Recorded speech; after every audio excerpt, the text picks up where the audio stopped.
I got a problem, okay? Now you might be asking me, Hawksnest, what's going on?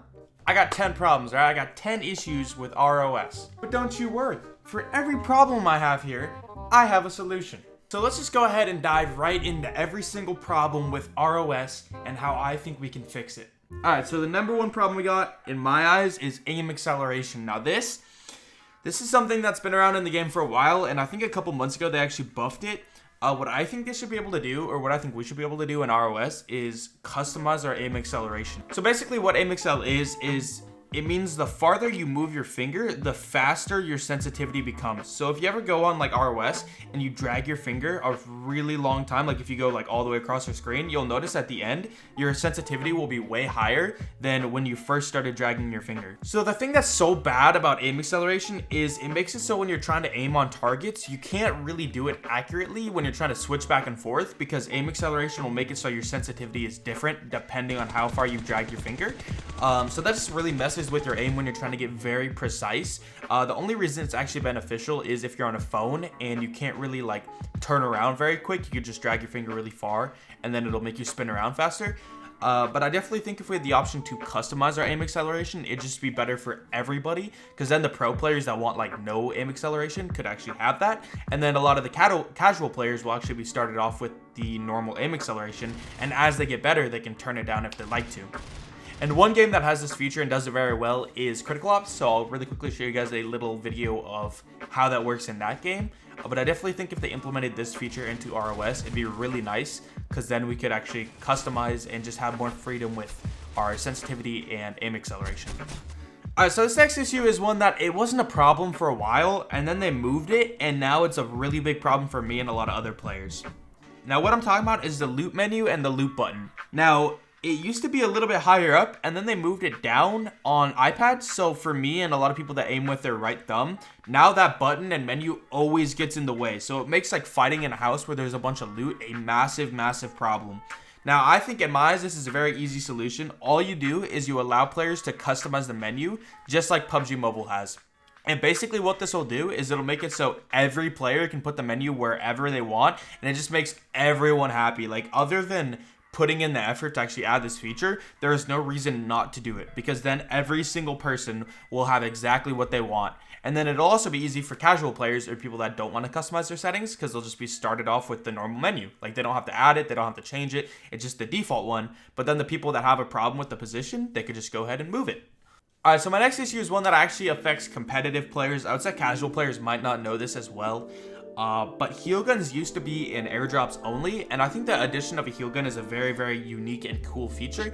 I just think adding it on the ground of Gilly Island and Fearless, I think it's on Fearless, I don't really know, nobody plays Fearless competitively. So I think having it on the ground is a massive, massive problem, because the way the heal gun works is it allows people to do risky plays, and then they can just get heal gunned, and it makes players that do dumb decisions, they're benefited, because now they can do dumb things and just get picked up, and it makes players that made a really good play, they don't get rewarded for it. So like, say someone gets a really, really nice headshot with an SVD or something, like super nice shot, they deserve that kill, that person won't die more than likely because they can just get instantly heal gunned. So the way that it works is it makes bad players better and it makes good players kind of worse. So I definitely think it's a feature that's kind of ruined competitive play, and I think most competitive players agree on this.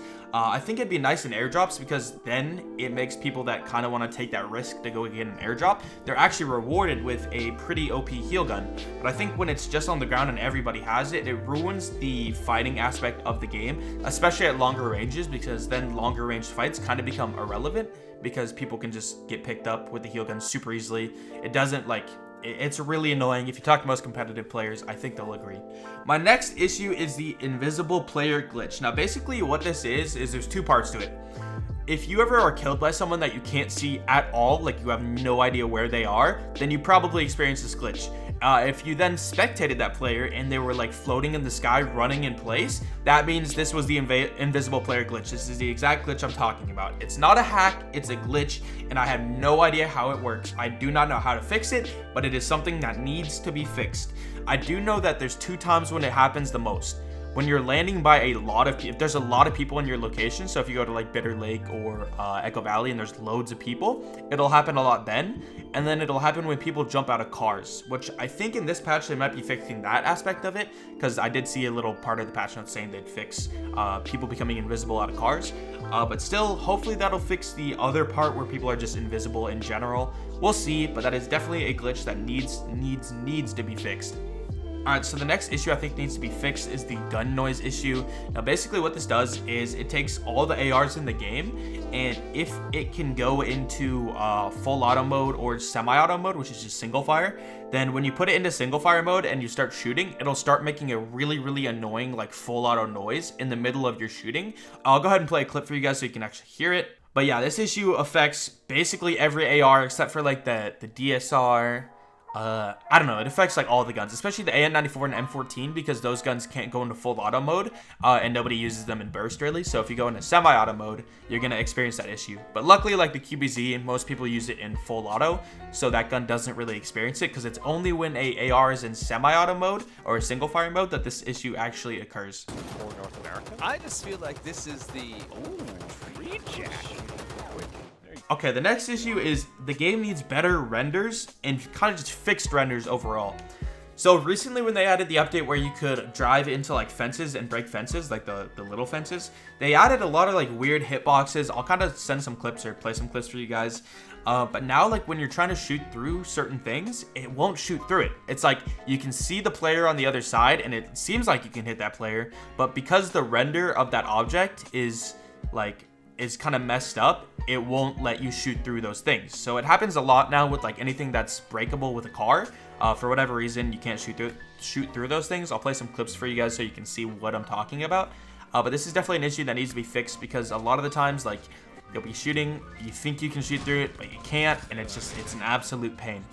Alright, so the next thing I think the game needs to add is a training room. I don't really need to explain this too much. I just think it'd be really good for the game for people to be able to hop into a game and be able to practice with different weapons, practice their sensitivity, get their controls right, do all that fun stuff without actually having to go play a game. Now, if you guys are wondering what that looks like, PUBG Mobile has it, and I'll go ahead and show you guys a clip right now of what that kind of looks like.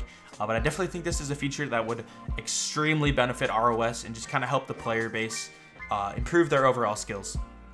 Alright, so the next thing is something I've been asking for ages, but I think we're super close to at this point. Now, what I'm talking about is War Mode, and basically this is a feature designed by PUBG, and I think that RoS, they've kind of copied it in a way, but I just kind of want them to full copy it because it is such a good feature for you to practice like fighting other people. Now, basically, if you played the Water War mode, FIX actually has a lot of good videos on that mode, but currently that mode is exactly what I want, except for I want it with normal guns. You know what I mean? Like, I want there to be like you load into war mode, and maybe 1 week it's shotguns, 1 week it's SMGs, maybe every game it alternates between different weapons, but you're able to hop into a small location of Gilly Island and you fight a bunch of people, and every time you die you just respawn. It's basically like deathmatch, just keep loading in and loading in and loading in, and it's exactly what the Water War mode is, except I just want it with normal guns, normal damage. I just want it exactly like I'm hopping into a game fighting people, but I can just do it over and over and over. Alright, number 9 is the shooting behind you glitch. Now, this basically goes back to the weird render part of the game, and I don't know exactly what causes it, but I think when you're actually shooting a gun in the game, like, you're not shooting bullets out of here. Let me show you guys what I'm talking about. Alright, so basically how this issue works, right? So you got your gun, right? It's gonna be a little bit blurry because I gotta stand back. But instead of the game shooting bullets out of here, so they're not actually shooting here, they're shooting like from behind you, kind of. Like right here. So it's just kind of how the game works. It doesn't actually shoot from the front of the gun. It kind of shoots from where your face is.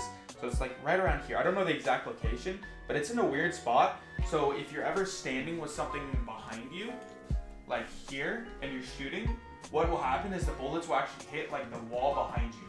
So you probably have noticed this if you're shooting like in a window ledge or something, the shots will actually be hitting the window ledge above you or like right behind you, as opposed to shooting like directly out of your gun. But yeah, that's basically what's happening is you'll shoot the wall behind you, it'll really mess up your shot, and it's a really annoying issue that I think needs to be fixed, and I don't know how they fix it, but I feel like it's a pretty simple fix. If they just like put some time into it and looked at it, it'd be a pretty simple issue to fix. Alright, and the last thing that I think they need to do is they need to have a Aim Assist rework. Now basically, the way that Aim Assist works now is if you have a target And here, look at the hand cam down here, right? So here's a target, he's moving. Here's your crosshair. If your crosshair is here, it'll pull towards the target like this. It'll go directly towards the target if you get kind of close. So when you're sniping someone and they're moving, right, and you want to try to snipe, it'll like tug and be kind of weird, and it's really annoying to snipe like that. Whereas sometimes you just want to put your crosshair here, and as they move, you pull the trigger, right? Like that's how a lot of people snipe, is they kind of lead the person like this.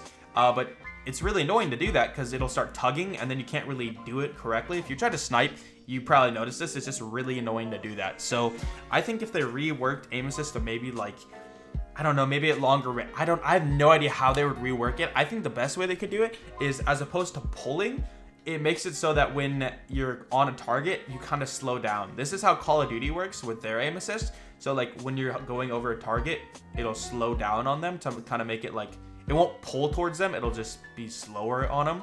I think that's how aim assist is best used or best made, and I think if they just kind of reworked aim assist to work better with snipers in some way, I definitely think that'd be a benefit. Or maybe even just like, I don't know, turn it off, or I don't know how they could do it, but I definitely think there's a way to rework aim assist to improve it, just so like it works better in more situations.